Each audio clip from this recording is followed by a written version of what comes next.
For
President.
Today's IGR report.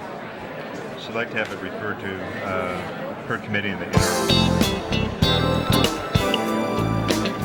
6. Yeah, number 6.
Would the council please come to order? We do not have a quorum yet, but we are expecting one sometime today, maybe early afternoon. But we do have some presentations, so we're going to start with the presentations.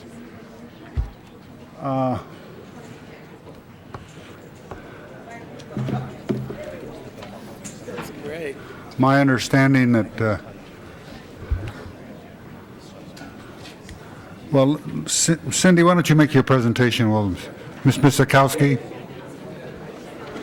No. She's fine. She's, having her troubles. She's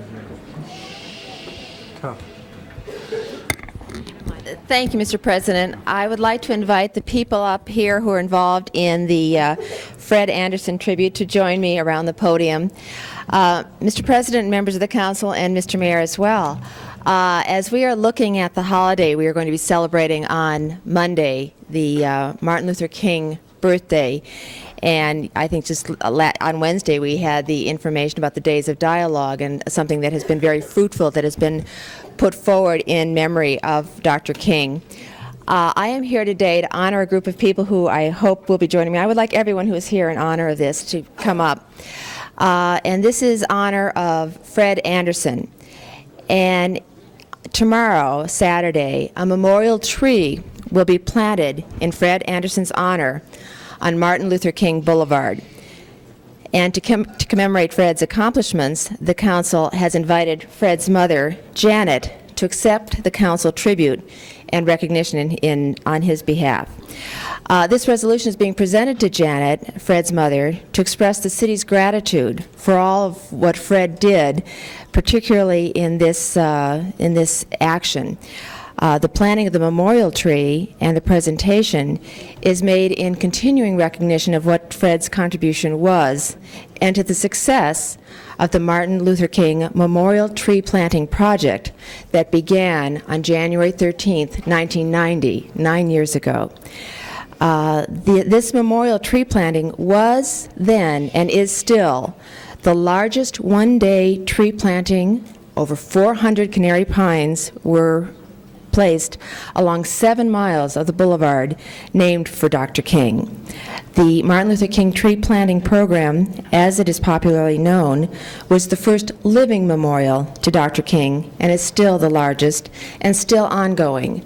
From that beginning in 1990, there have been continuous trees planted, and what began as something on the part of a neighborhood organization, the Crenshaw Neighbors, and the tree people that Fred was actually hired to implement and institute, has grown and grown more widely in the community, so that not only now does it are the Crenshaw neighbors still a part of it, and Tree People is still a part of it, but now we have young people also a part of it.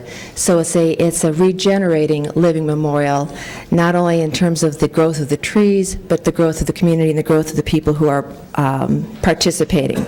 So in recognition of that, and in recognition of this program that was wonderful when it began, but is continuing to be wonderful and of importance in the community, I am going to be presenting today to Janet Anderson, Fred's mother, this recognition of what her son helped to accomplish and with the people who are around me. I'd also like to let you know some of the people who are here around me.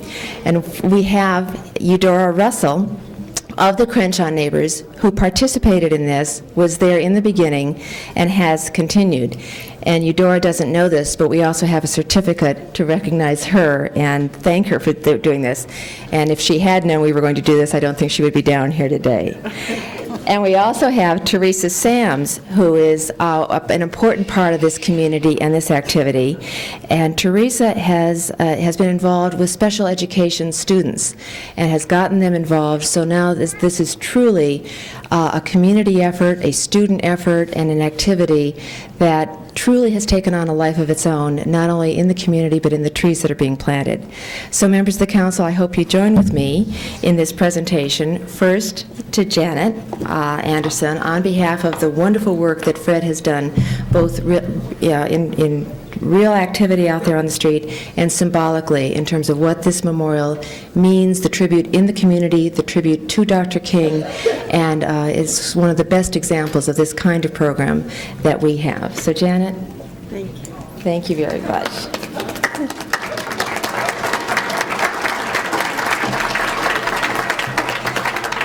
And then also, Fred's partners in all of this, Teresa? Thank you. Teresa Sams, thank you very, very much. And then I think the person whose idea this really was and got it all started, Eudora Russell. Thank you, Eudora. And I don't know if any of you want to say something to the council on Janet? I'd just like to tell you how important this was to Fred. And sorry he couldn't be here. He died in August. Thank you, Mr. President. Thank you, Ms. Misikowski. And let me point out today, the First Lady of the City was awarded the Human Dignity Award by the Wilshire YMCA at the Martin Luther King Brotherhood Breakfast. Miss Nancy Daly Reardon. Nancy? Congratulations. Mayor Reardon, did you have... this mayor just loves the city council. I think he's going to run next year.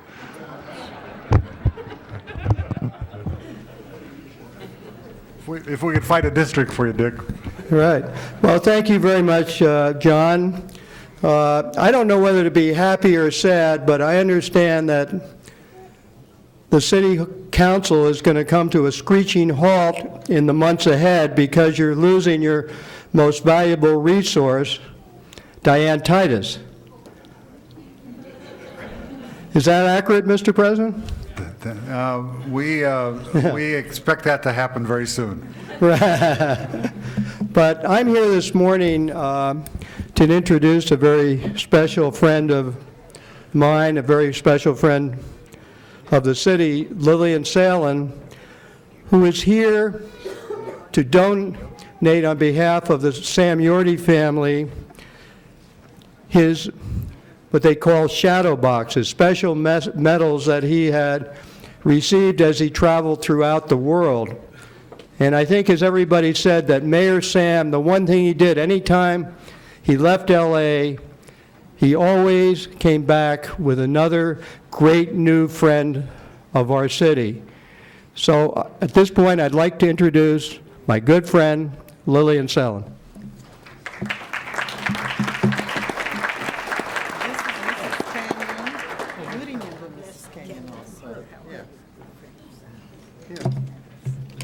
Okay.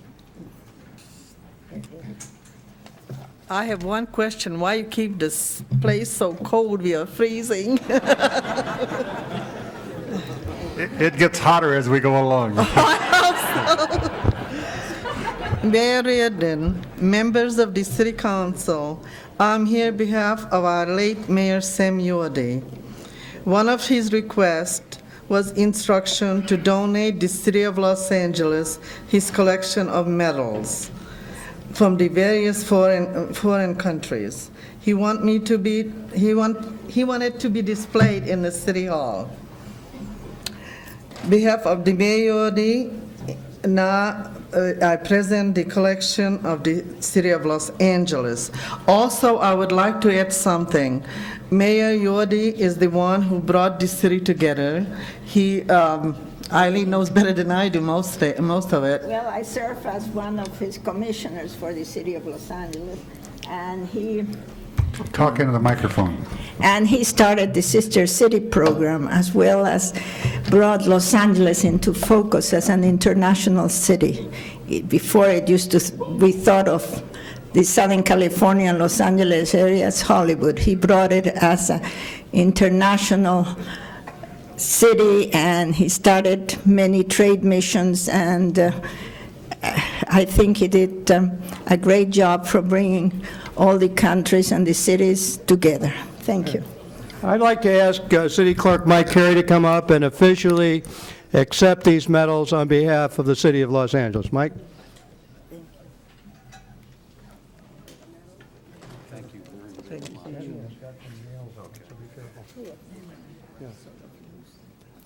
Here, you get in there. Come. This one?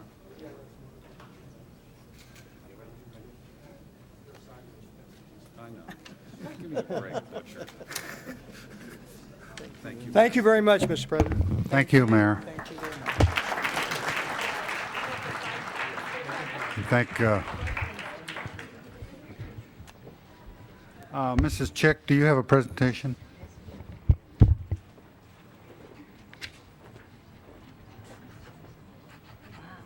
Yeah, not enough to keep us in. John C.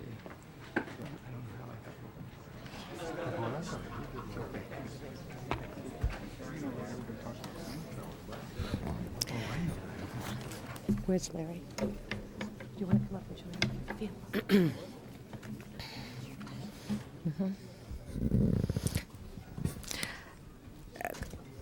Mr. President, colleagues, Mr. Mayor, as we all know, this Sunday marks a significant day in the history of Los Angeles.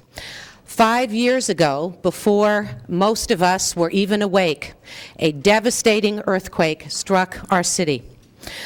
While a time of tragedy, I know we all agree that the city of Los Angeles was actually able to triumph, and that we got people and businesses and city government back on our feet very quickly.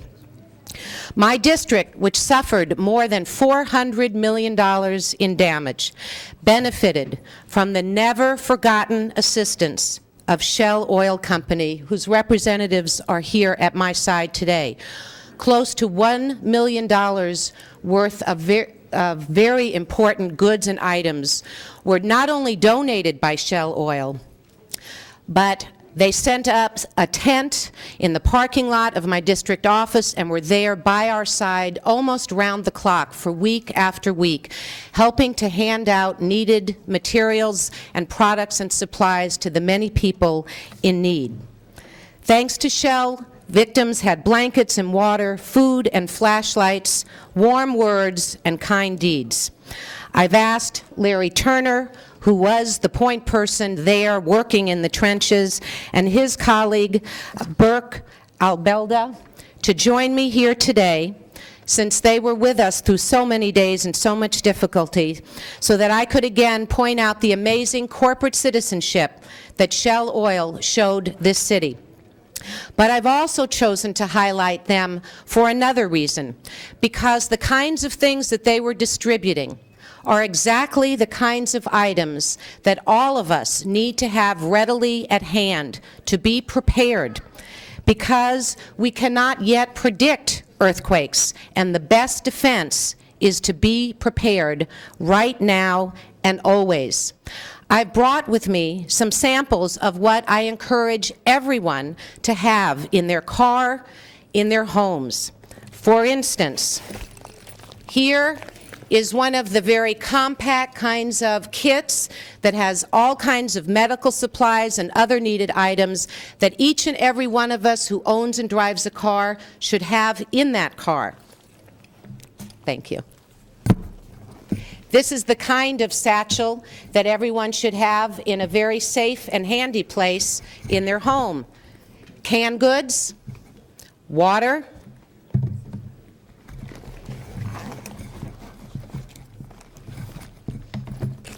another full medical emergency kit. This is actually a blanket, a compact one, but one that will keep you warm. A battery-operated radio to tune in to your favorite 24-hour news station, since you can't turn on your electric radio when electricity goes out.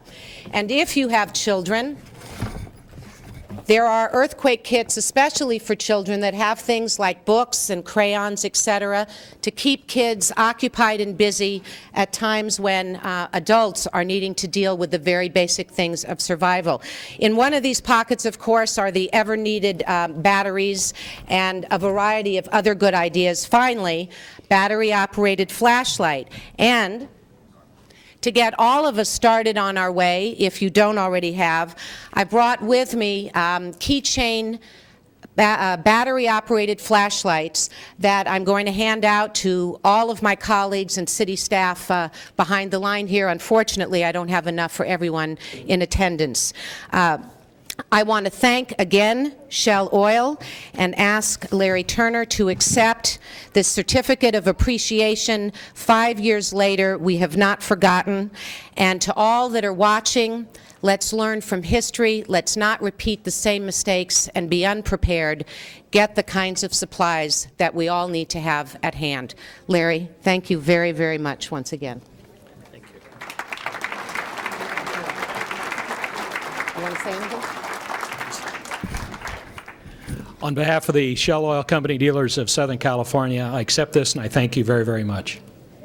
And good luck to Eric Rose. Thank you. Thanks very much. And now, colleagues, I'd like to ask to come to the podium someone very near and dear to my heart, Eric Rose, and the people who are very near and dear to his heart, his wife and children.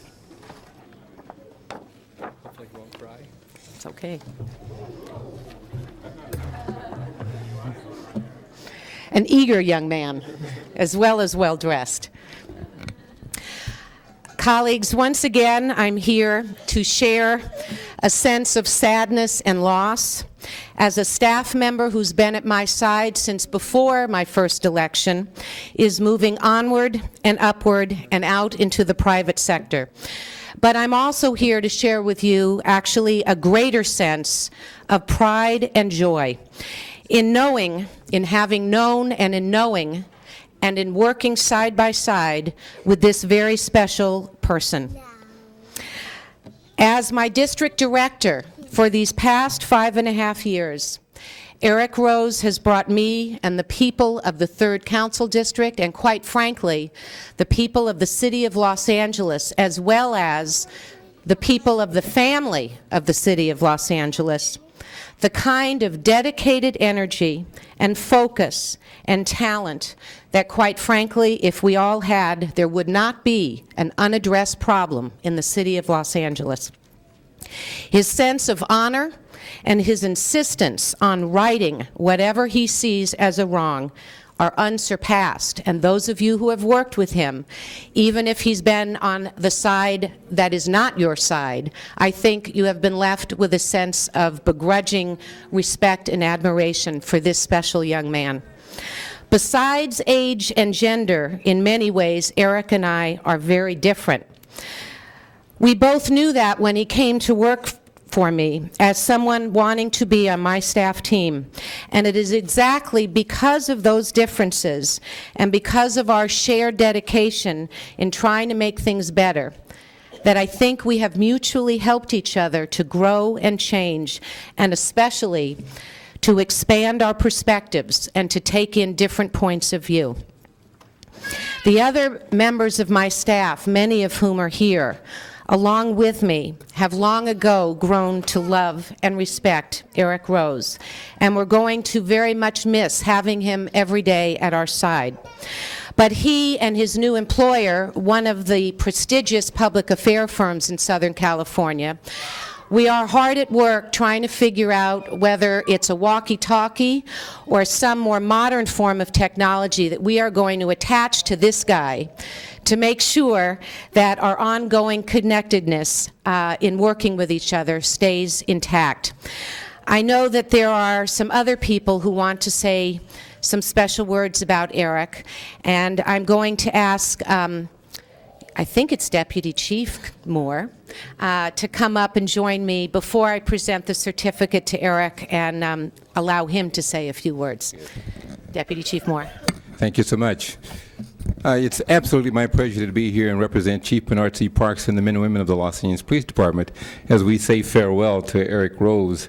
You know, his position as liaison with the Los Angeles Police Department for the Chair of Public Safety, he did it well, I can tell you, quite well. He was brutal when he had to be brutal, but he was always diplomatic. And so, Eric, we really are going to miss you, a fine individual, and certainly the city is going to, we have benefited by virtue of the fact that you work so hard for the councilwoman, and then certainly for the city of Los Angeles.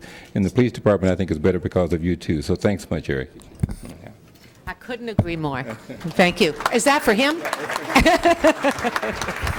I think it would be nice to give Eric just a little small token of our appreciation for, you know, your diplomacy and once again your hard work. Eric? Thank you, Chief.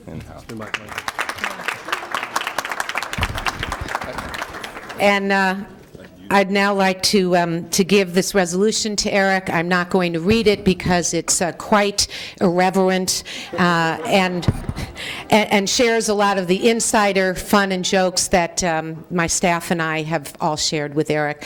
But I'm not saying goodbye. I'm telling you, you will be missed, and we are wishing you all kinds of good luck that I know you actually don't need. Thank you.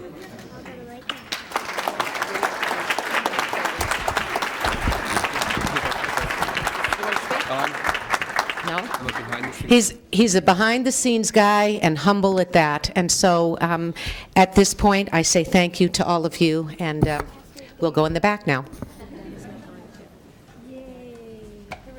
Thank you, Ms. Chick. The chair recognizes Council President Ferraro for a special presentation.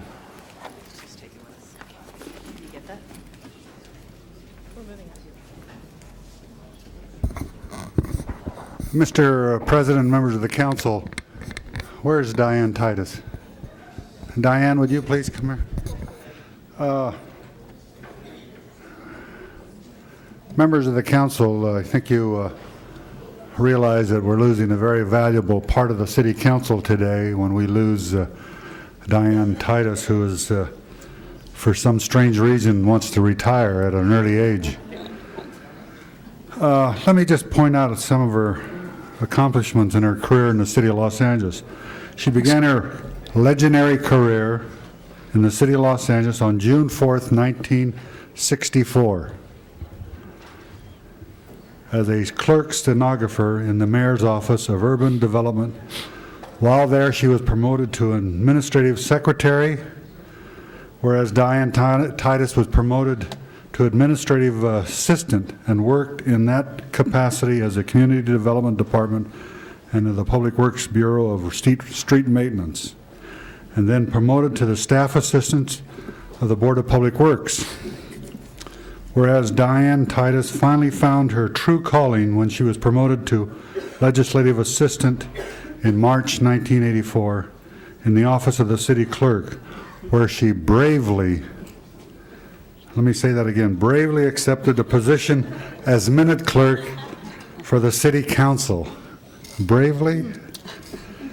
in July of 1985, and within a minimal guidance in this extremely difficult assignment, I was able to gain the respect of council members through her diligence and commitment.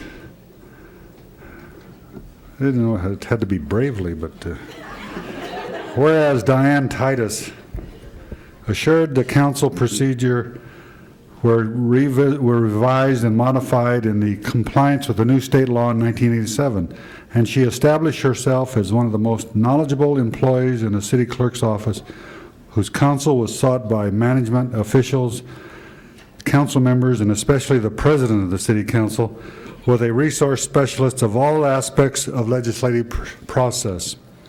Whereas Diane Titus is recognized for her ability to effectively deal with elected officials and their staffs, while concurrently raising a family of 7, never lacking in the initiative and energy. She received several citations for perfect attendance. With 7 children at home, I can understand why she wanted to come to the office. Whereas Diane has remained enthusiastic and takes pride in her work as the City Council's minute clerk. Now therefore be it resolved that the Council of the City of Los Angeles hereby commends Diane M. Titus for her lifelong accomplishments, warmly thank her for her devoted service, and congratulates her on her occasion of her retirement as minute clerk for the City Council of Los Angeles. Excuse me, Mr. President, members of council, we have an emergency. And if I could just interrupt you for a moment, you should all have a special motion by your desk that we need to act upon now. It's a Prop 5 motion. It reads in part that while Diane Titus will attempt to conclude her services as minute clerk to the City Council and retire from city service, this decision has been made behind closed doors without discussion or approval by the City Council.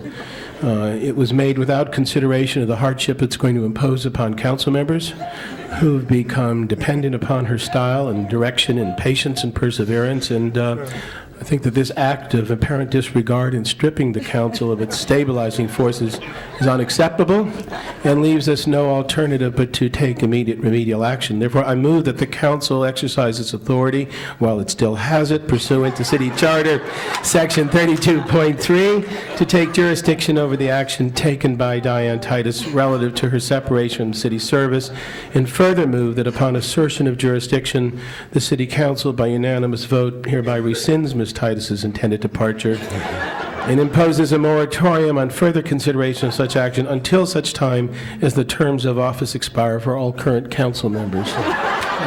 Without objection, Mr. President, unanimous approval. I second that motion. Mr. Wax, I think she made that decision in private. That is a violation of the Brown Act. Absolutely, absolutely. So I think that you were justified in bringing that motion in. But let me, Diane, this is just for you temporarily until you retire officially. But we want to present this to you and thank you for your good service.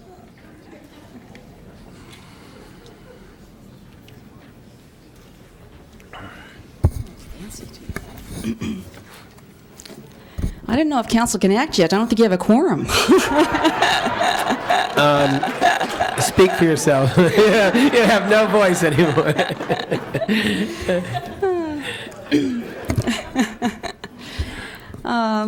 I really enjoyed all the years that I spent here with the city, and I like it better on the other side, though. It's a little bit more comfortable on the other side. But I want to thank you all for all those years. This is my city family. It always will be. And some of my family is here. Most of them work. They weren't able to be here, but I told them it'd be on videotape, so I didn't have to worry about it. They could watch it in their leisure later. So my son and his wife, my daughter-in-law Renee, and one of my grandchildren is here. In fact, the youngest of my grandchildren, Cody, he's only 2 months old, and they're here to see this special day in my life. Yesterday we had a luncheon. I had a terrific time. We had everybody I could think of that I used to work with years ago had come, and terrific food up at Luminaria's. I had a chance to say hello to everybody and thank them for all their help throughout the years.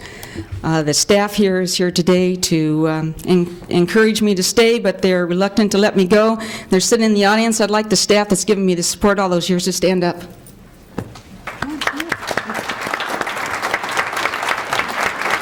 Some of them are along the side since they're LAs, and I just, all I can say is thank you. It's been a wonderful 34-plus years.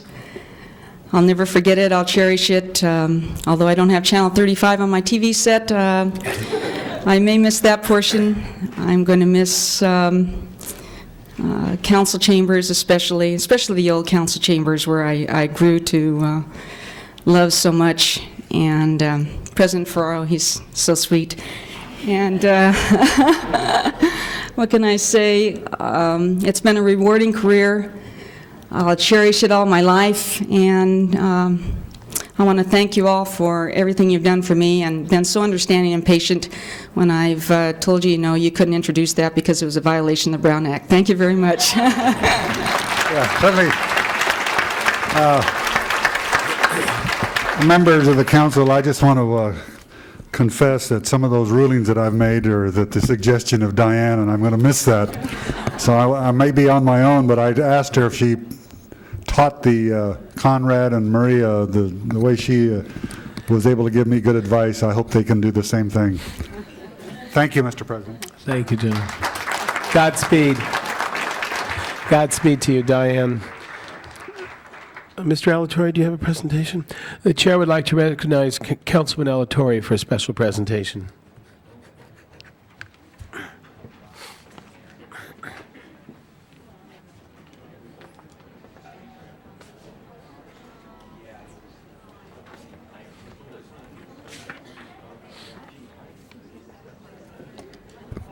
Mr. President and members, today I have the real privilege to present a resolution to a woman that has made significant contributions, not only to downtown Los Angeles, but especially to an area that's part of my district known as the Fashion District.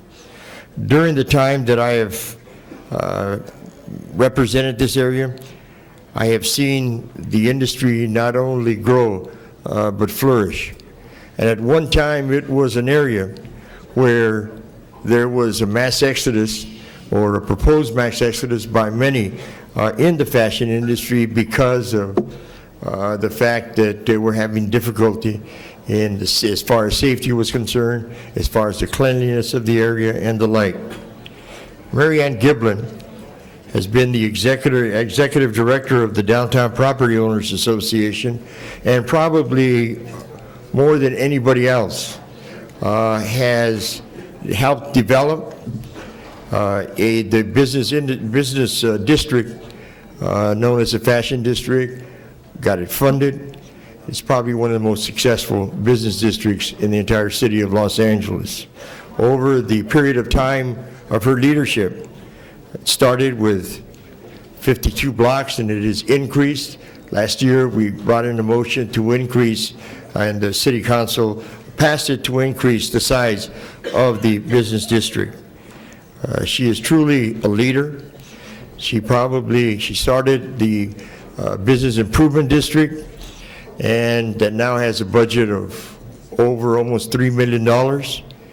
It started with 50 people or thereabouts, and they were responsible for keeping, not only providing security, but also the cleanliness of the area.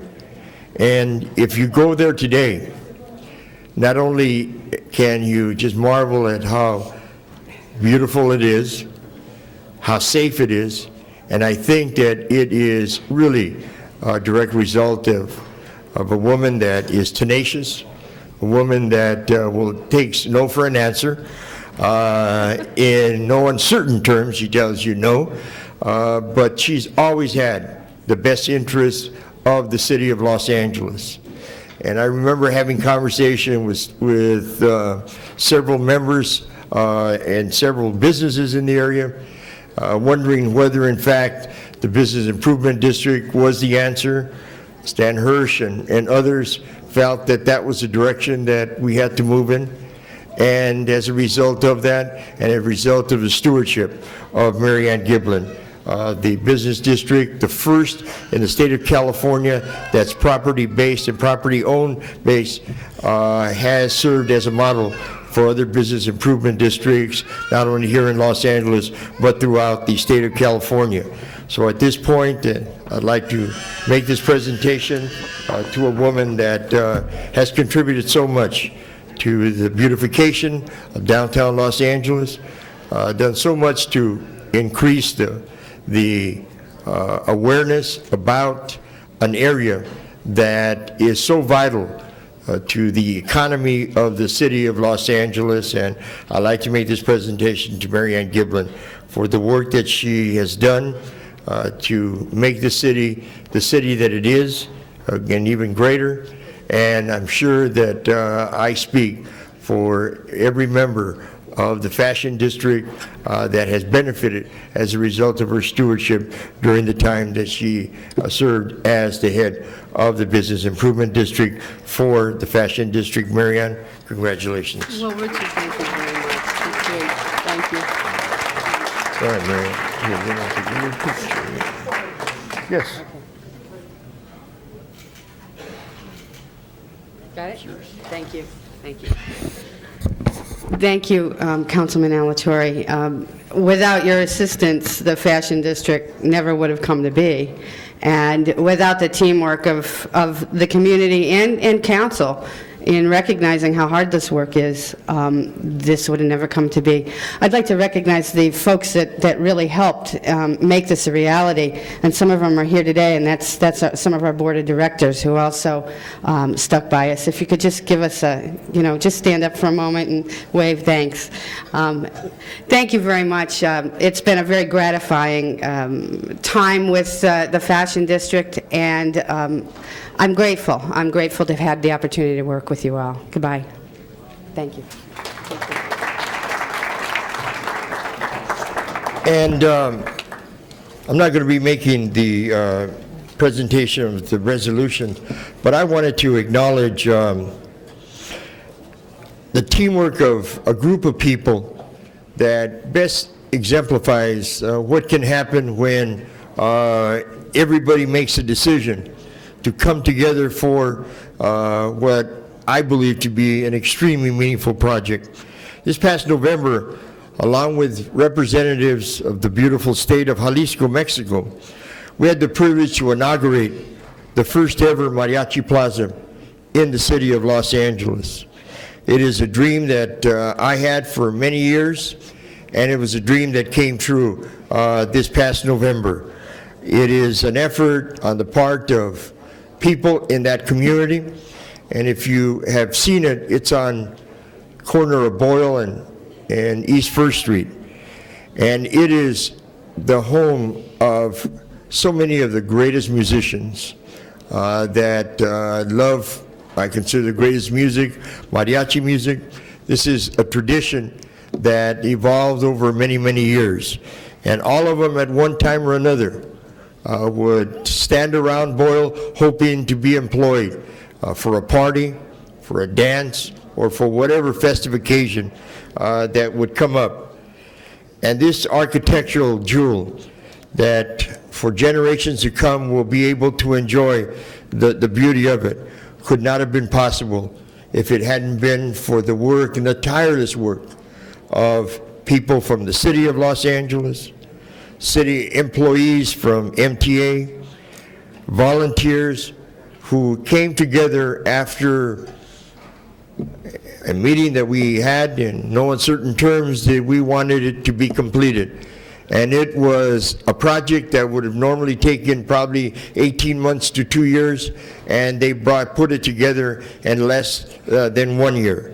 And I wanted those individuals that happen to be here today, if they could please stand. There were about 108 people that had a part in the ultimate inauguration of the Mariachi Plaza. The city employees, I mean, when anybody says that we don't have dedicated employees, they really don't know what they're talking about. because not only do we have dedicated employees, we have craftspeople that are extremely, extremely talented. You name it, and they did it. And they did it in a short period of time, along with the cooperation of the MTA and the residents of Boyle Heights. So they are behind me, and that architectural jewel that so many generations to come will be able to enjoy it would not have been possible if it hadn't been for, you know, the people that we have behind us from the city of Los Angeles.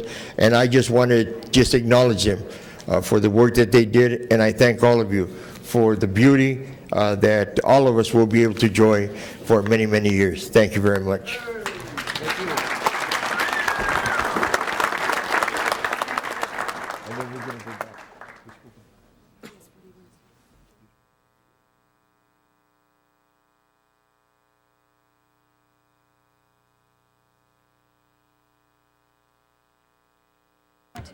Okay. Okay, Mr. Holden for a presentation. Yeah, well, you just got here. Mr. President, the people that we're going to honor here today, they had to leave. They were pressured by time, but we'll be in again on Tuesday. And I thank you for calling on me. But I want to keep my conversation short today.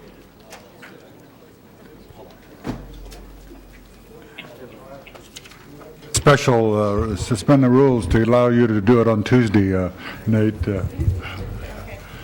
All right, Mr. Burnson, did you want to make a presentation? Nate Holden was nice enough to forego his presentation so you can do yours.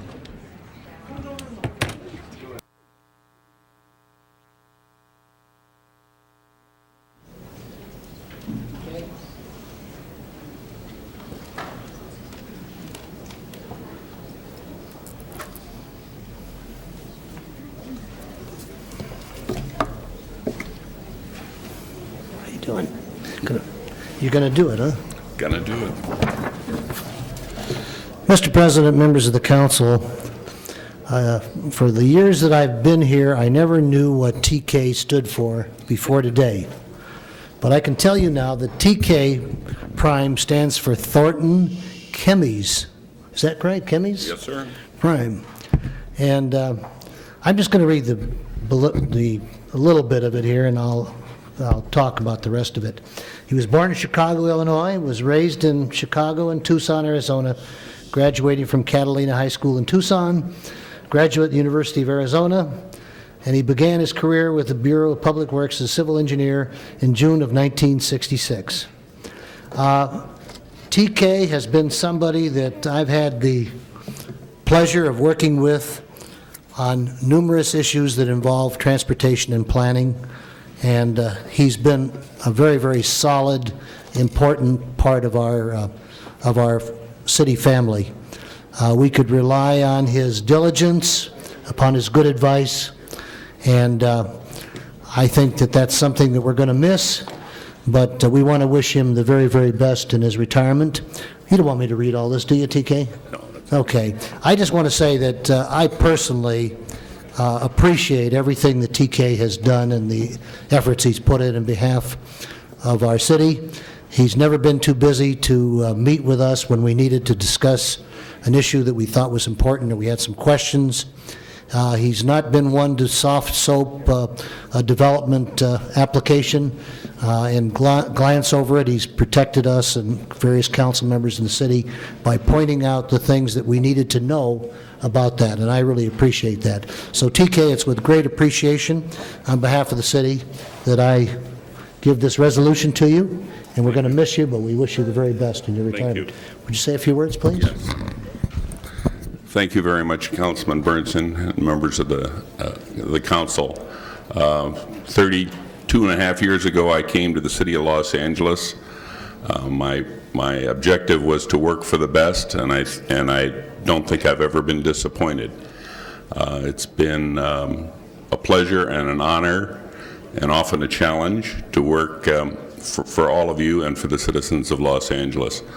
I had a great luncheon yesterday, and I thanked all the people that I've worked with and worked for, and so I just wanted to come today to thank all of you.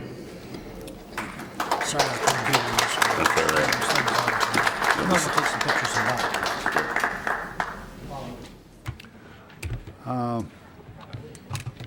Okay, call the roll. Alatorre, Burnson, Chick, Fuhrer, Galanter, Goldberg, Hernandez, Holden, Miskowski, Ridley Thomas, Wax, Walters, Ferraro. 10 members present and a quorum.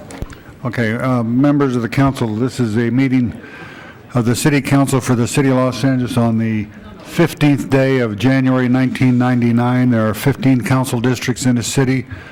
The regular meeting days are Tuesday, Wednesdays, and Fridays. We are currently being viewed by cable subscribers throughout the Los Angeles area on Channel 35, and we're also being monitored by council phone.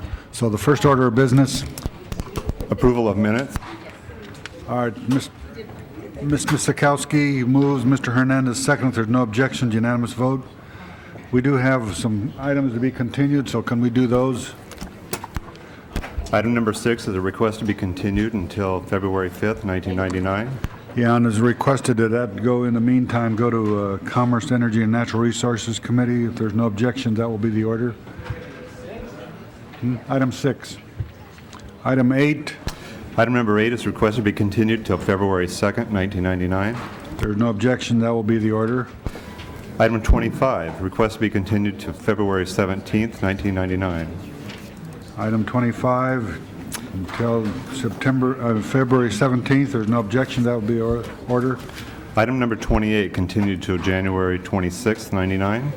There's no objection, that will be the order. Item 35, request to continue till January 20th, 1999. If there's no objections, unanimous vote. Item number 39,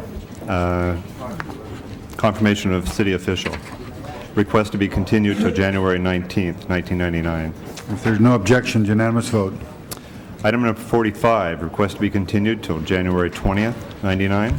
If there's no objections, unanimous vote. Item 46, request to be continued to January 19th, 1999. If there's no objections, unanimous vote. And the city attorney has requested that item number 49, closed session, be continued till February 3rd, 1999. If there's no objections, unanimous vote. Next item. Commendatory resolutions and for approval. If there's no objections, unanimous vote. Next item. On the continuation agenda, Mr. President, item number 37 is confirmation of city official. Mr. Joseph Sizak for the Board of Tax Cap Commissioners, term ending June 30th, 2003. Is he here, Mr. Sizak?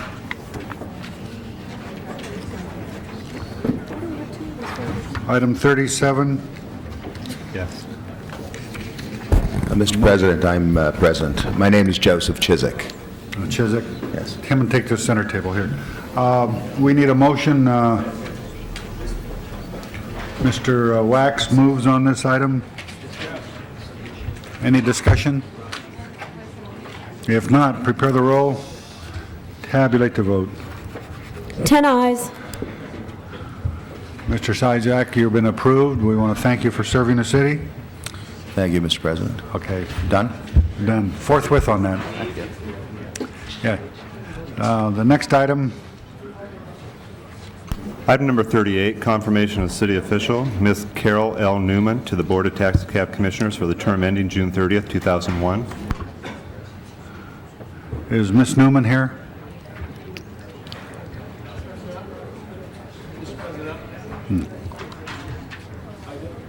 Yes, Mr. Wax.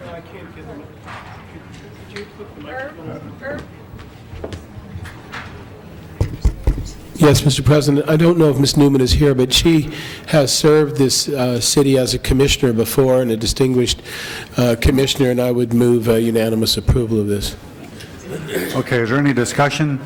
If not, prepare the roll on appointment of Ms. Newman. Tabulate the vote. 10 ayes.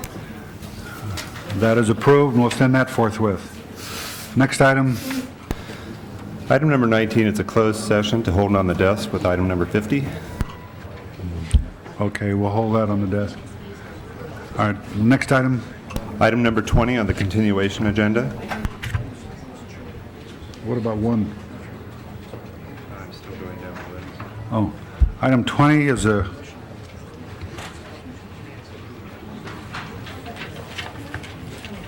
we'll call that special. Next item, Mr. Savornich. Mr. President, I'd like to ask that we take item number 10 out of order so we can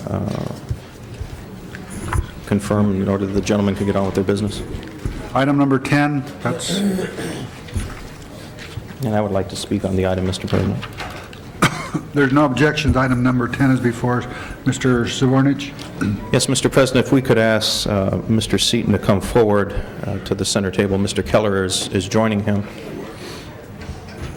What we had before us, Mr. President, members of the council, is the appointment of Mr. Bruce Seaton to the position of Deputy General Manager of the Los Angeles Harbor Department, and I would like to rise to commend the mayor in regards to this appointment.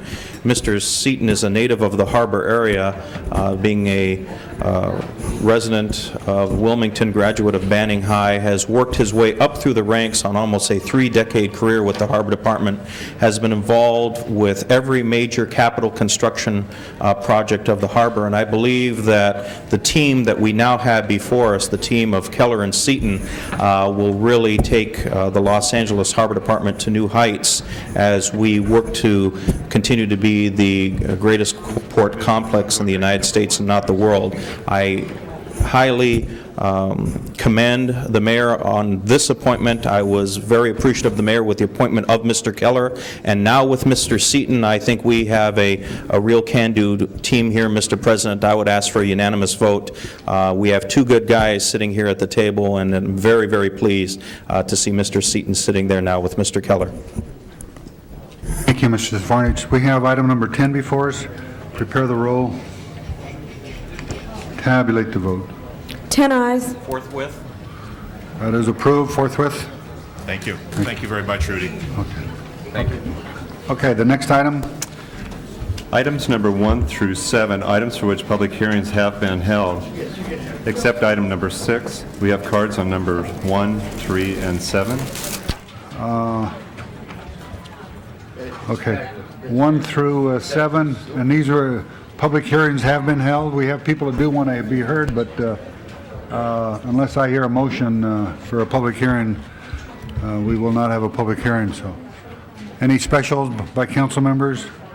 1 through 7? 6 has been already taken care of. And yeah. 1, 2, 3, 4, 5, and 7. Prepare the roll. Tabulate the vote. 10 ayes. Those are approved. The ordinance on 1 is goes over 1 week because of there's not a quorum. I mean, there's not 12 members, rather. Next item. Items number 9 through 18, items for which public hearings have not been held. It was continued till the 2nd of February. 9 through 18. Is there anybody in the audience wants to be heard on any of those items? Seeing none, the public hearing is closed. Any specials? Number 18? You want 18 special? Well, this is an attempt to try to solve the problem of our payment of outstanding phone bills. Are we giving it to the same people that are in charge of the Y2K problem? This is really this is making me wonder, Mr. President, if we can't pay our phone bills, how are we going to solve that? Seriously, I think we better get to the bottom of this. You want to call it special? No, I've said I will. It's going to go to committee anyway, Joel, so let's just do it today. Okay, prepare the roll on 9 through 18. Tabulate the vote. 10 ayes. Those are approved. Forthwith on 9. Next item. Item number 21, public hearing item. Is there anybody who wants to be heard on item 21? If not, The public hearing's closed. Any discussion on 21? If not, we need a motion. Mr. Fuhr moves. Prepare the roll. Tabulate the vote. 10 ayes. That is approved. That's to confirm the assessment. Next item. Items number 22 and 23. Anybody want to be heard on those items? We do not have cards. Seeing none, the public hearing is closed. We will continue these until January 27th, the second hearing. If there's no objections, that will be the order. Next item.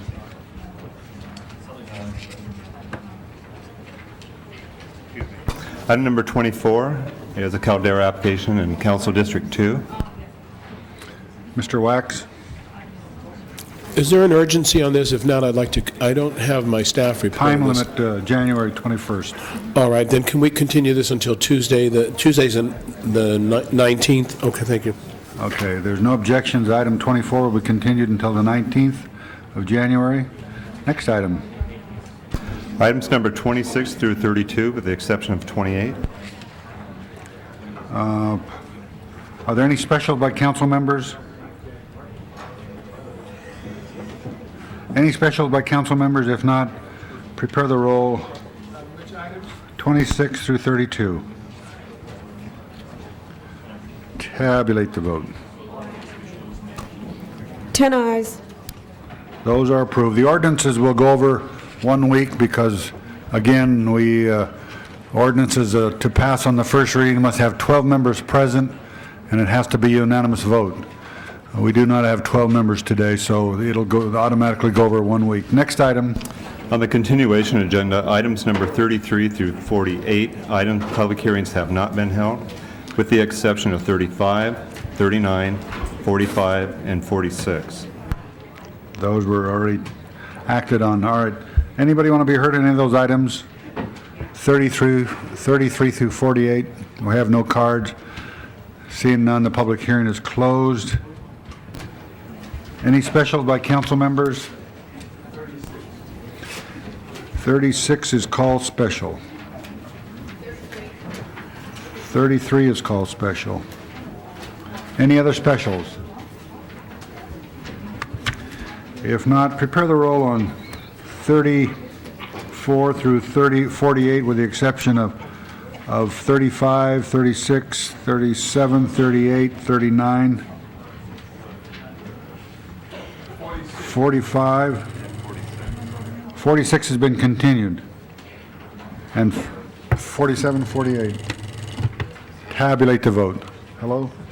Yeah. 10 ayes. Approved. What? What?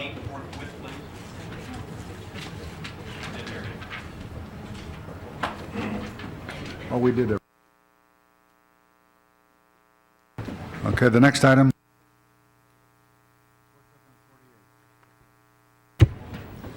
Forthwith on 48. Item number 20 called special. All right, members of the council, item 20, we've had public hearings already, but there are people that want to be heard on this. So 5 minutes on each side. Huh? Okay.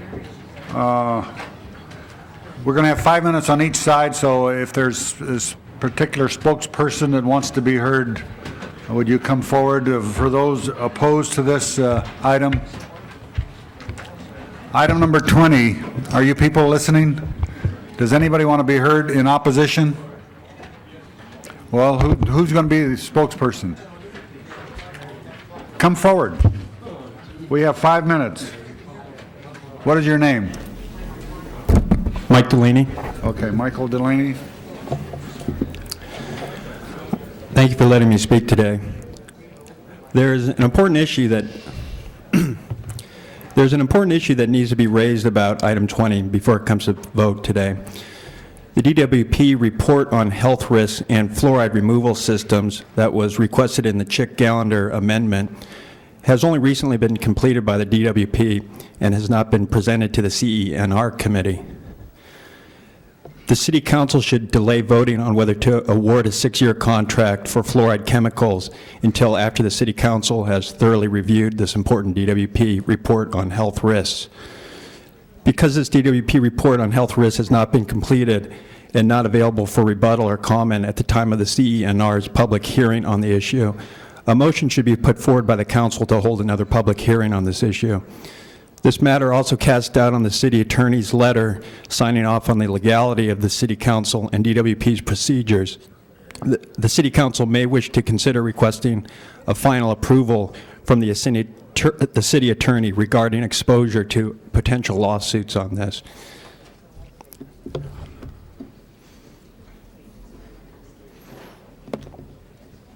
Next person. Hi, my name is Nancy Miller, and I'm a social worker at a private foster family agency where we contract with the County of LA to place foster children in homes. I'm also responsible for providing home evaluations for foster parents. Is the City Council aware that of the new warning label required by the Food and Drug Administration on all fluoride toothpaste? Basically, the warning label states that if a child 6 or under swallows a pea-sized drop of toothpaste, a poison control center should be contacted immediately.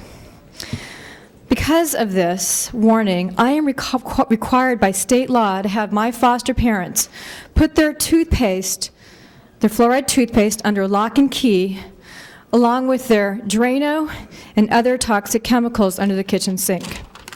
I'm here to advocate for the children of Los Angeles, particularly the poor, underprivileged, and minority. In the 1997 report by the Natick Fluoridation Study Committee, it was found that there is good evidence that fluoride is a developmental neurotoxicant, meaning that fluoride affects the nervous system of the developing fetus at doses that are not toxic to the mother. The developmental neurotoxicity would be manifest as lower IQ and behavior changes. Also, in 1993, the National Academy of Sciences admitted that up to 80% of the children living in fluoridated areas have dental fluorosis, and that fluorosis is twice as prevalent among African American children. They also admitted a number of studies showing that fluoride causes genetic damage and transforms normal cells into cancer cells. I'm just asking you to make sure you research all the facts before we consider dumping fluoride in the water. Thank you so much. Is there someone else that we have in about a minute and a half?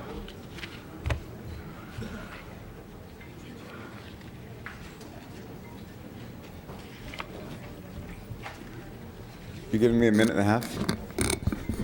Well, it's less than a minute and a half now. All right. I just wanted to say, You're speaking in favor or opposed? I'm not really sure, to tell you the truth. Yeah, It's well, general comments. So you ought to give a lot of good advice for us then. Right. Yeah.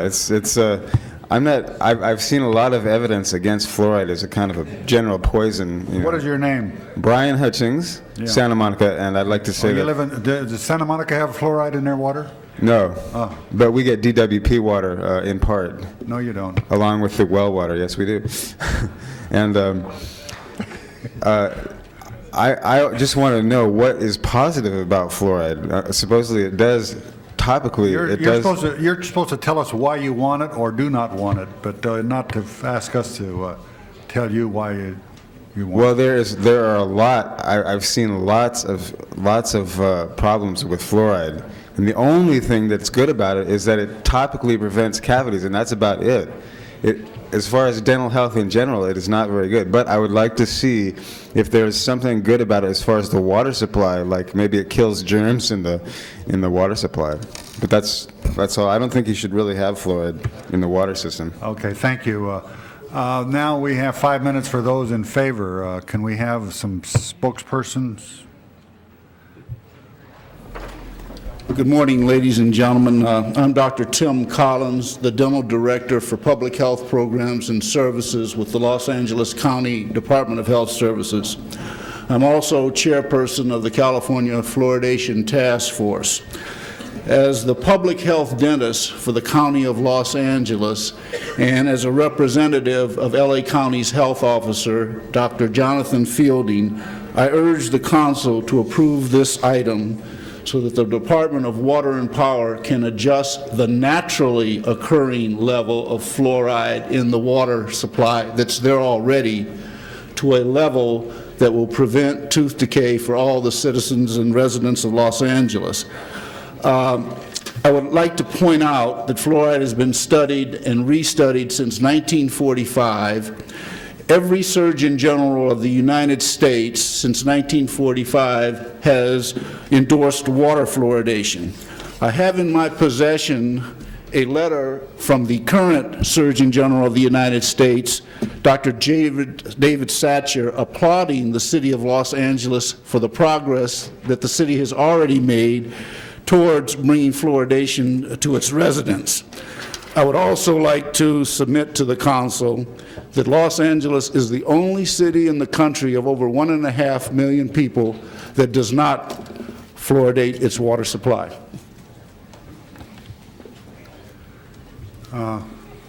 Your name, please? My name is Dr. Stanley B. Heifetz. I'm a clinical professor at the USC School of Dentistry. No credible evidence has ever been found to show that water fluoridation at the optimum level of 1 part per million or 1 milligram per liter causes any adverse medical effects. The safety of water fluoridation has been reviewed and re-reviewed worldwide by numerous panels of experts of various scientific disciplines. Generations of Americans have lived in areas with the water containing natural fluorides as high as 7 ppm and higher. We have now 5 decades of experience with community fluoridation. Currently, 145 million Americans are drinking fluoridated water. There have been few other public health measures that have been as rigorously researched and tested as community water fluoridation. And I think this is important. There is no scientific controversy about the safety and the decay preventive effectiveness of water fluoridation. You're going to hear these antis. They continue to advance a myriad of claimed disorders from fluoridation, targeting practically every biological system in the human body. And when they have been investigated, such claims have consistently found to be based on flawed research, that is, erroneous interpretation of the epidemiological data, incorrect statistical analysis, biased samples, and uncontrolled observations.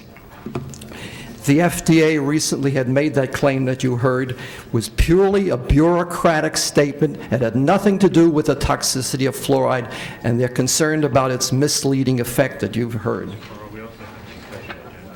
Yeah, no.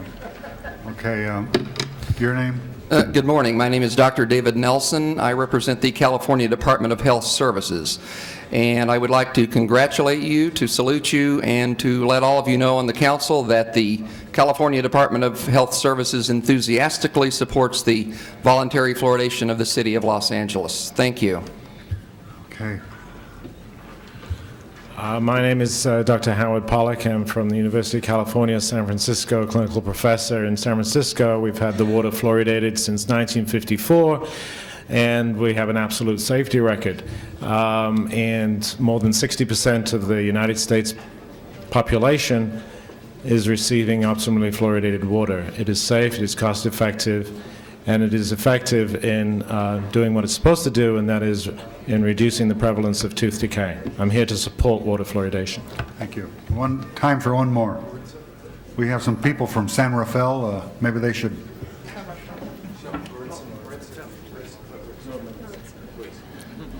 I'm going to speak as a concerned mother. I just had a baby, and a mother never will be here in front of What is your name, please? Maritza Cabezas. I would never ask you to add fluoride if it would harm my child. And my 2-month-old baby is at home. I left her there to come here to say fluoride is good, and I want my baby to get fluoride. I want my baby to be caries-free forever. Thank you. Okay, thank you. The time is up, and I want to point out that the cards will be made part of the file, so thank you all for coming. Now, Mrs. Chick, you want to be heard first? Change it to 3 minutes.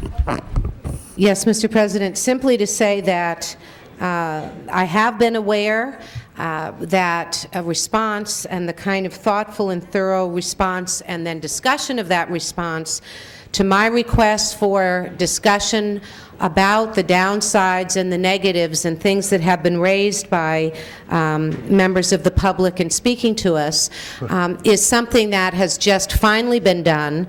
I have not been briefed. It has not been officially, formally represented to me. It has not gone through committee, and therefore I am unable to be a supportive vote today.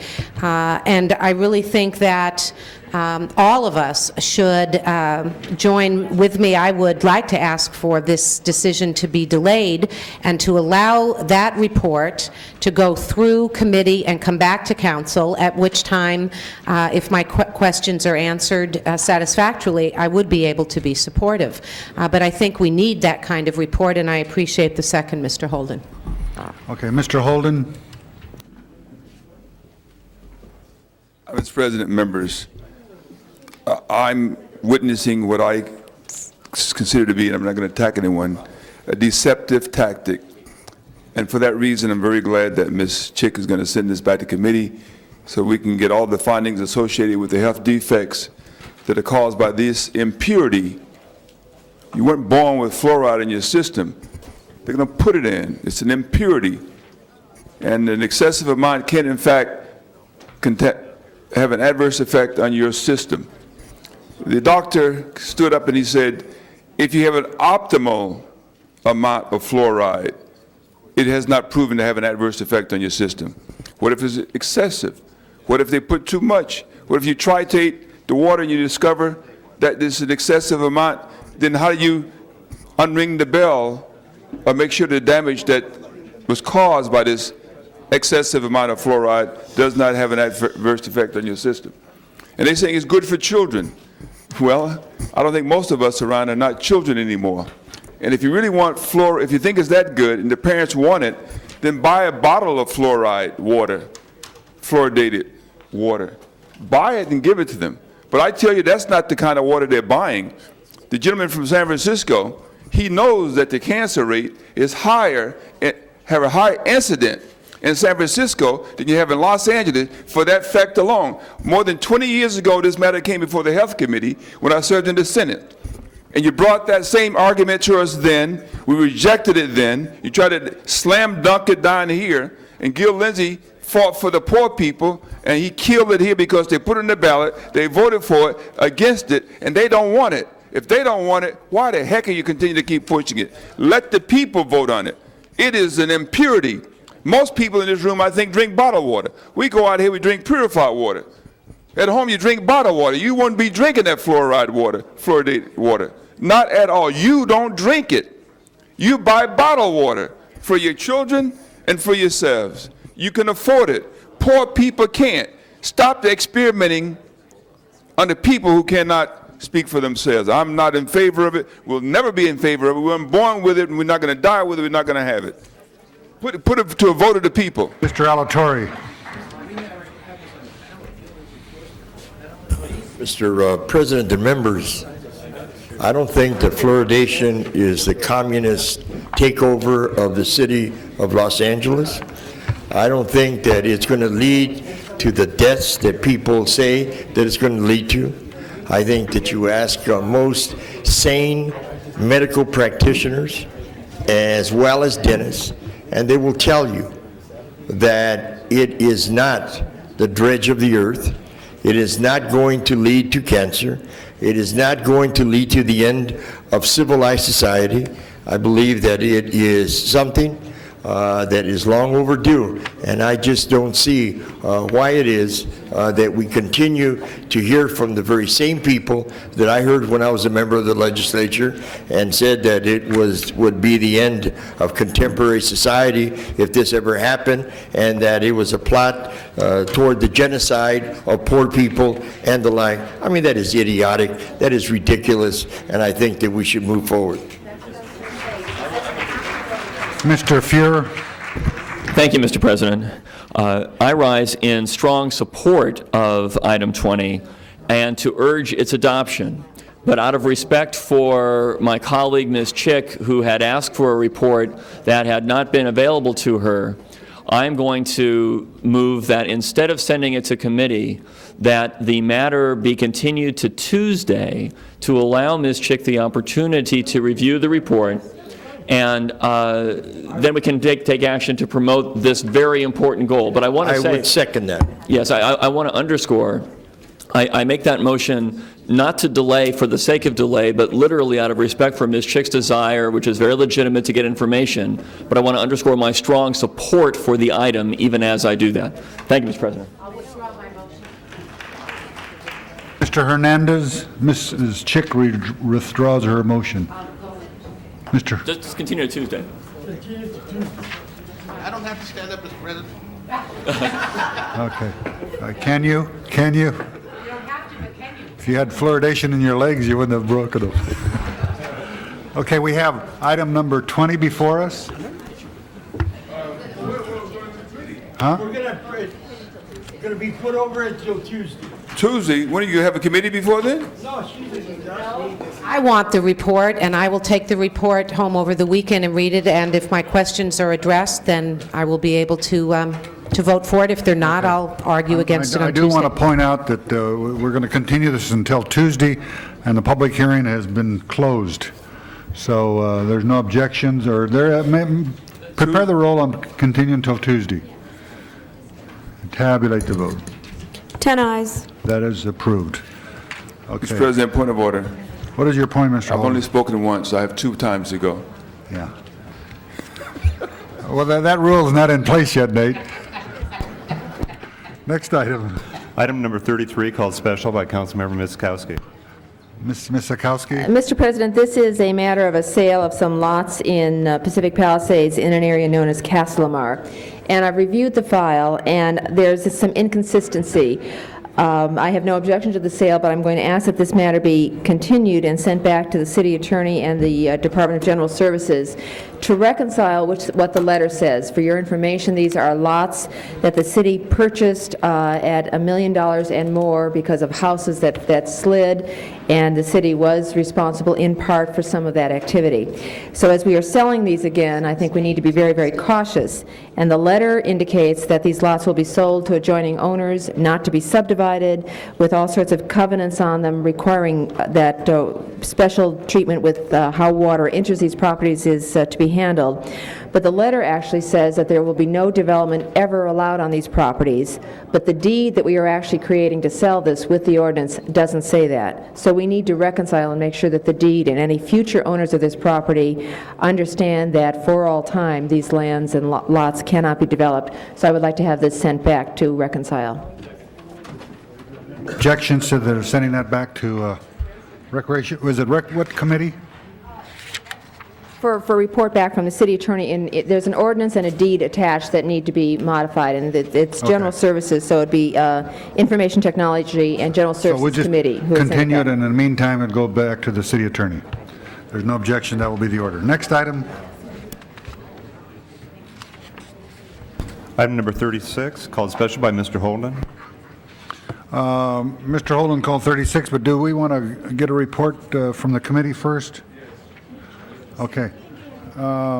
Ms. Misakowski, item 36. Mr. Holden has called that special. You. All right. This is a matter that has gone both to Environmental Quality Committee and to the Energy and Natural Resources Committee.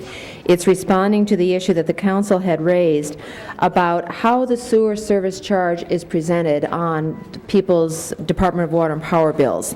And there is a lot of information. I don't know if we have staff present. Anne Marie and I don't see Sharam, but there is an extensive process that the staff has gone through to try to clarify and make it known to people how the sewer service charge is going to be handled, provide that information, particularly as we've now gone through the winter rate allocation and process where the charges are related directly to that. But the information was not appropriately communicated in the earlier bills. So why don't we have a presentation from the staff as to how they're going to suggest this be done?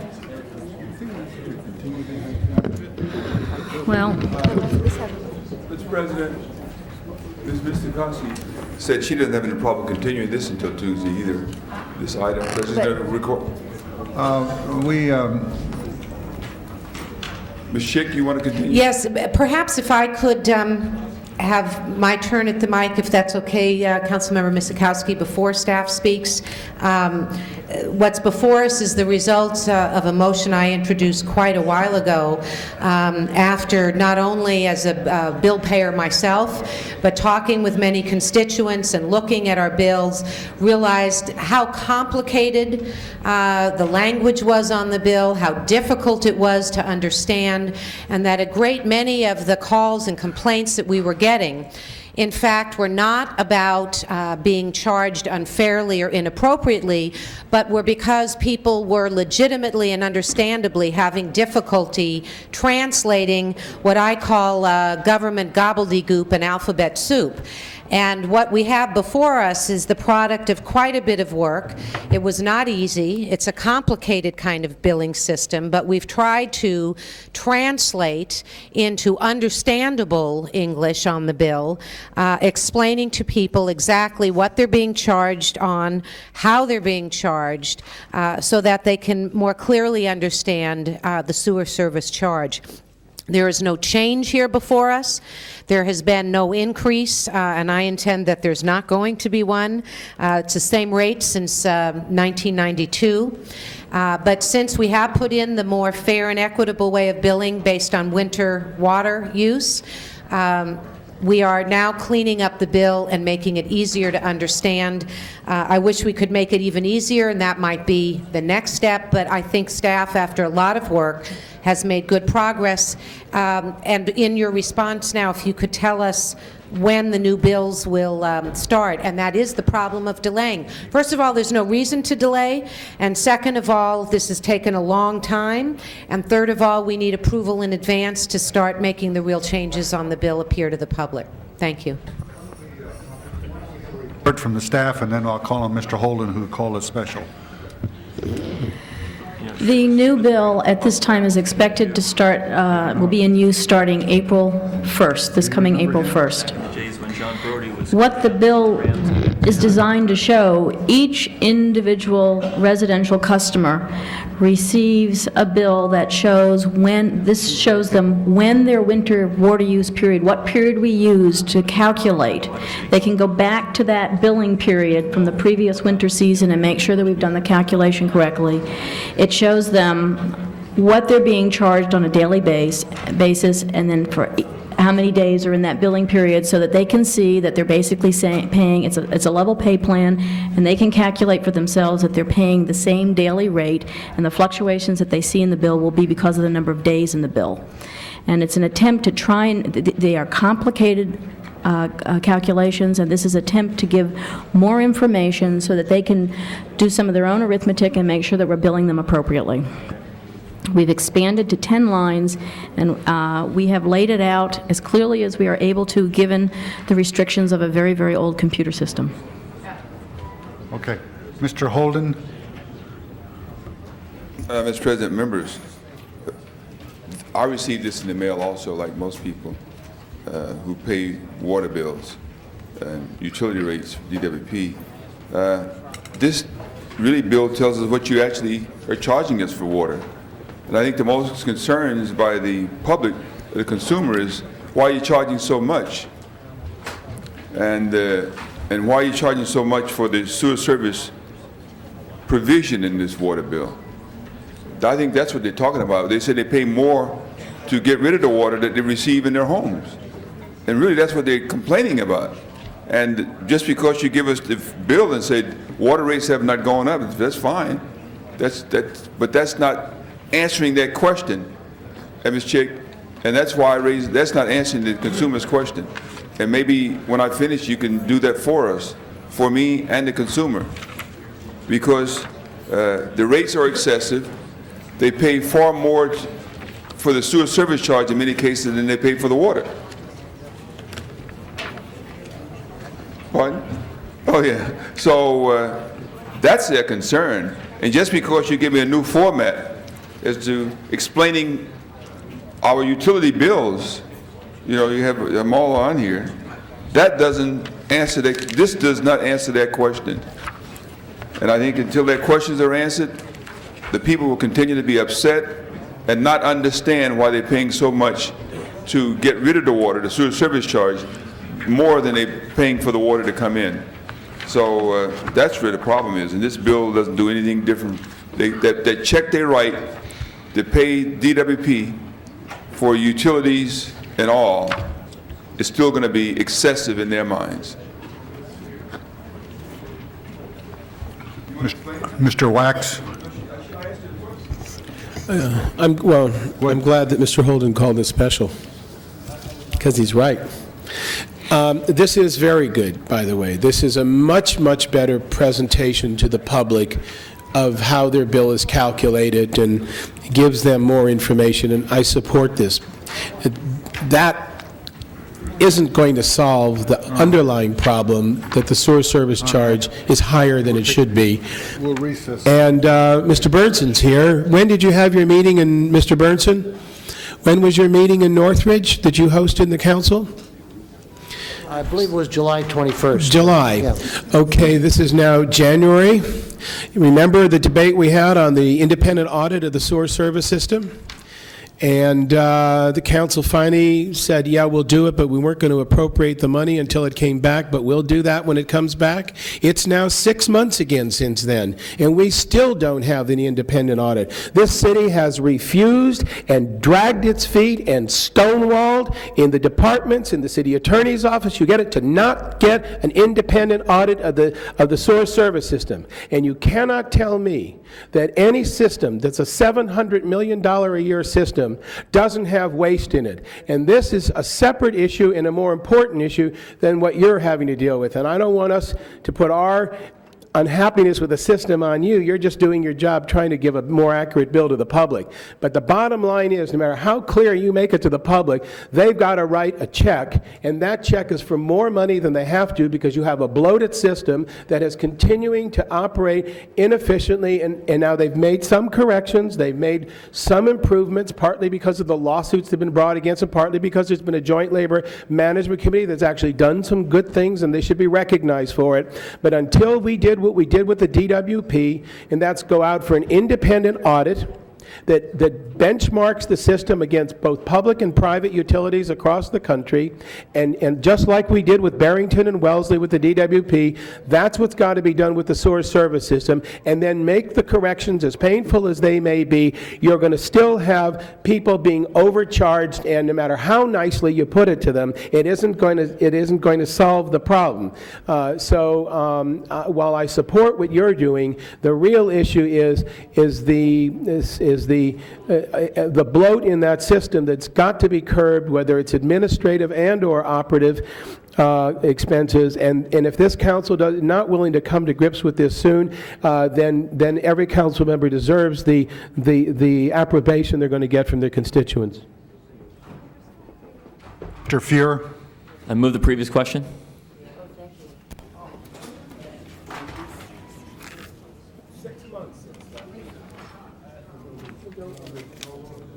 You're going to get 10 votes. You're not going to get 10 votes. So, Ms. Miskowski, you spoke already, didn't you? All right.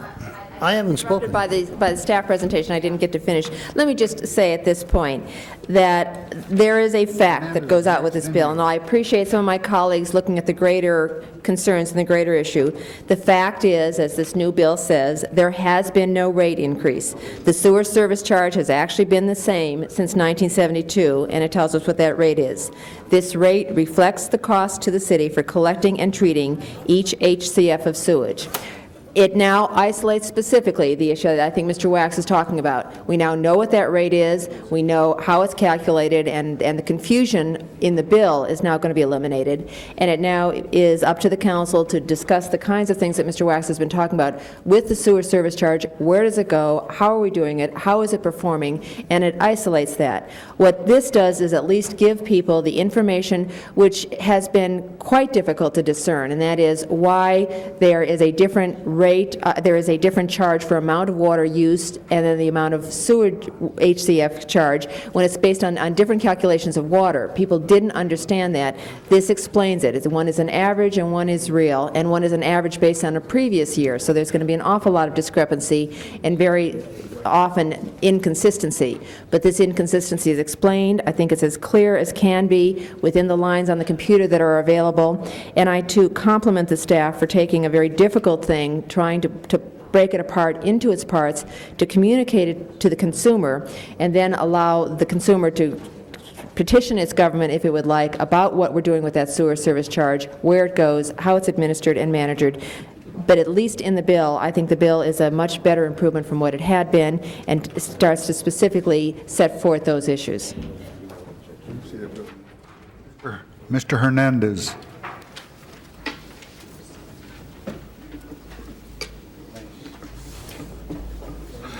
Mr. President, members of the council, I don't have an actual bill in front of me, but what I do have is what came with the report.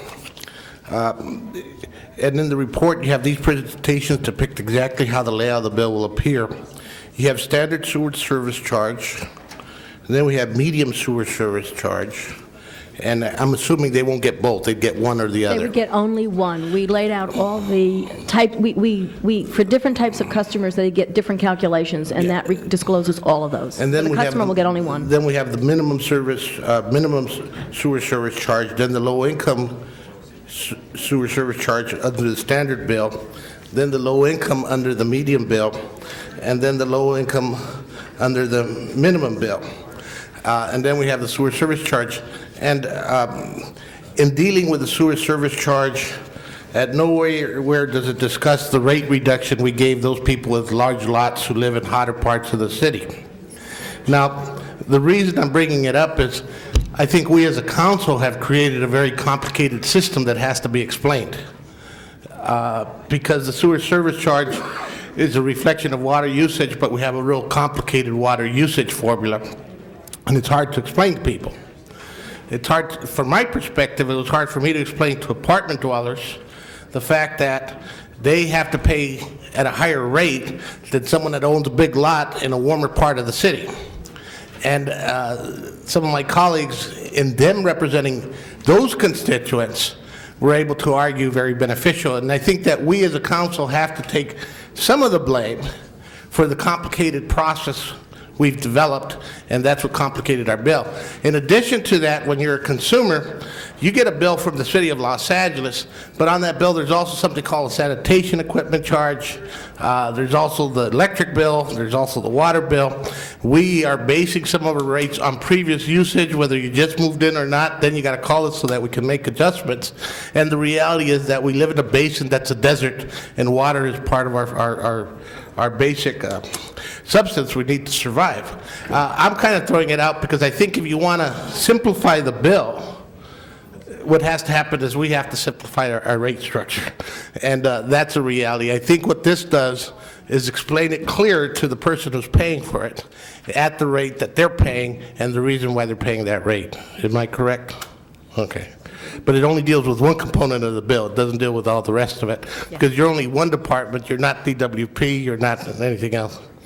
Mr. Burnson. Yeah, I'm going to be very brief because I know we've belabored this. There's just one thing I want to comment about the bill.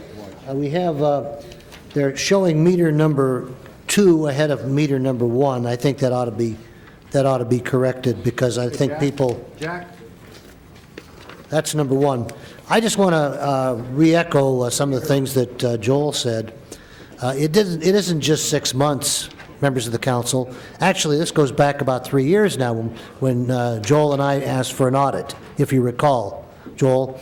But the action of the city council in July, 6 months, so this is what we call stonewalling. There's no question about it. And it's no wonder that people are discontented. It's no wonder that people in the San Fernando Valley who have a 2-tier system and pay a much higher rate want to leave. I mean, I think you need to consider, if we're going to be one city, then you need to think about having some more equity, and we need to have a municipal water department, water and power department, that is more concerned with what the people of Los Angeles feel and think. And I think that while this is a big improvement, with the one exception that we need to change the order of meter 1 and meter 2 as it appears on air, that we should go forward with this, and I'm going to support that. But again, I'm going to ask, in fact, I'm going to demand that we get the report that we asked for, this independent audit. I think clearly the only reason that the people of Los Angeles would conceive that it hasn't been forthcoming is that the department has something to hide. And I think that we as elected representatives have the duty as well as the responsibility to demand that this report and this audit move forward. Mr. Holden? Mr. Deaton, please, I want to ask you a question. I think the real reason for the increase in the sewer service charge is the fact that we are trying to upgrade our sewer system. And that was something that was mandated by the federal government. I mean, we could have taken care of that situation and spent much, much less money, but we challenged the federal government. Now, Mr. Deaton, it became necessary for the consumers to vote for, the voters to vote on a bond measure to make available the appropriate funds in order to improve the system. How much money have we sold? What's the amount of bonds we've sold in order to do this so far? My recollection is about 2.5 billion, but we got authorization. But we have authorization up to 3.2, as I recall. Oh, I thought we had authorization for $5 billion. I don't believe so. In the bond measure. I think it's 3.2, but that's. Well, I'm just. Why don't we just double check? I think you're authorized $5 billion, and you've so far in your progress, you've spent about $2.5 billion. That's my recollection. So you sold that much bonds. You I've haven't done sold that work. much bonds in the process. We're now, in accordance with the consent decree, we are in conformance, I believe, with full secondary treatment under the consent decree. And you are correct that the federal government required, it was part of the consent decree, number one, and number two, that the operations and maintenance of the sewer system is mandated by federal government to have a fee. But then that's what we need to be talking about, and letting the public know that nothing's going to change. Whereas we can come before the council and say, we have not had a rate increase in sewer service charges since 1992. So that's been imposed. There was some sloppy work around this council which made that necessary. You all know about that one. I don't want to repeat it. You challenged the federal government and the EPA won because they mandated that it be done. Okay? So in the year 2002, we can pat ourselves in the back and say, we haven't had a rate increase in sewer service charges in 10 years. But you still got to pay off that 2.5 or even 3.5 or 5 billion, whatever it's been voted upon. And so when you tell the people the truth and be upfront about it, I'm not saying you're trying to deceive them, Mr. D. When they are told the truth, and upfront about it, then hopefully they'll understand it a lot better. But that's going to be on that bill, utility bill, for many, many years to come. How many years do we float the bonds for, Mr. Deaton? 30. 30 years. For 30 years, ladies and gentlemen, consumers out there, hear that. Hear this. For 30 years, you'll be paying. Mr. President? Mr. Deaton? Just as long as I'm, just so the council is aware, the RFP on the audit has gone out, the interviews are completed, and the award is on the verge of being made, and the report's being prepared as we, not now because I can't find anybody, they're all at lunch, but my recollection is that the award is on the verge of the recommendation. I think the committee's decided who they want, and it'll be coming back to council in short order. Okay, is there anyone else want to be heard? If not, we have item 36 before us. Prepare the roll, tabulate the vote. 10 ayes. That is approved. Next item. Let's, John?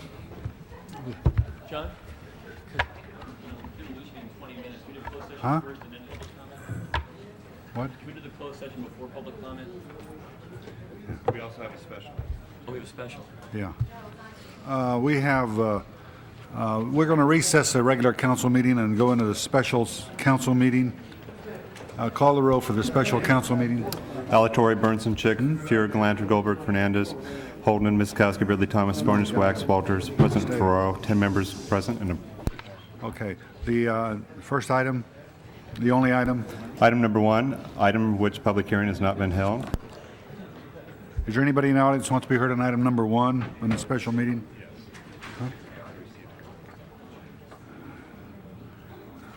We have somebody from Santa Monica that wants to tell us how to do the city's work. Brian Hutchins.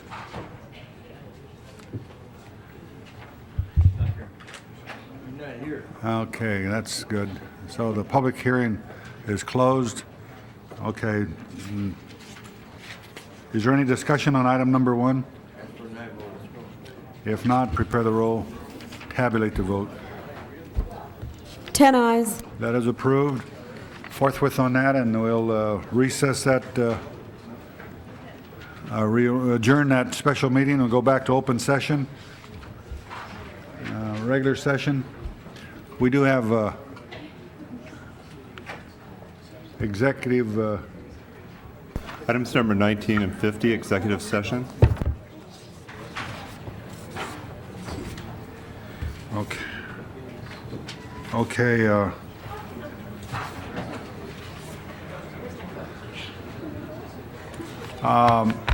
We do have 2 people that want to be heard, so let's get the public hearing out of the way. Do it afterwards? Okay, it's all right with me. All right. We'll go into executive session. All those not involved with the executive session, please leave the council chamber. Phil?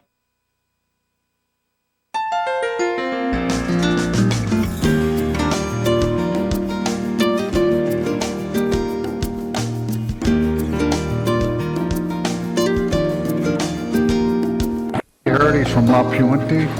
We have Michael Delaney, who's from Santa Monica, and we have Brian Hutchins, who's from Santa Monica. Are they here? Does anybody want to be heard? I know. This is very wonderful that they contribute to our public discussions.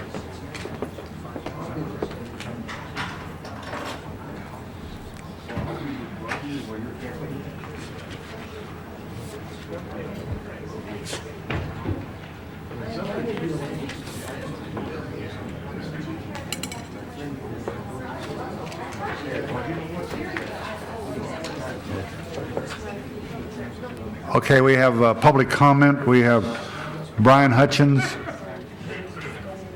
Linda Rose. They don't appear to be here, so the public comment period is closed.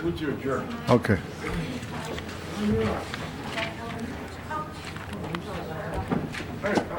All right.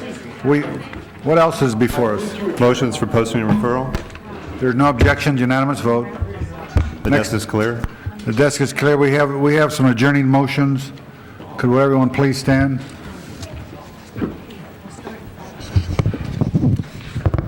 Members of the council, I'd ask we adjourn in memory of Kathleen McNeil, who passed away.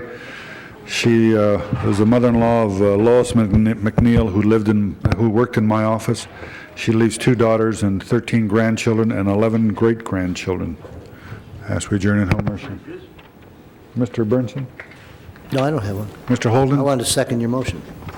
Mr. President, members, we sadly ask that we adjourn in memory of Mr. Quentin Mars. He's a longtime resident of the 10th District, living specifically in the Wellington Square area. He's a well-known, beloved member of the Wellington Square Improvement Association for 25 years. He served as an officer of that organization, and certainly we're going to miss him. Mr. Wax? Excuse me, I'd like the council to adjourn in memory of Ryan Nakagawa. He's the Chief Ethics Officer of the MTA, but he was also a very prominent member of the Los Angeles County AIDS Commission, and he died of a young age of AIDS. And I'll give the clerk the pertinent information, Mr. President. Mr. Hernandez? Yeah, Mr. President, Councilman Altorio probably want to join me. I'd like to ask my colleagues to adjourn in the name of Alfonso Cespedes. His son was Louis Cespedes, but he was one of my college roommates, Louis was, and his father passed away on Monday, and I just asked that we adjourn in his name also. And I'll get all the information to the clerk's office. Okay. Call the roll.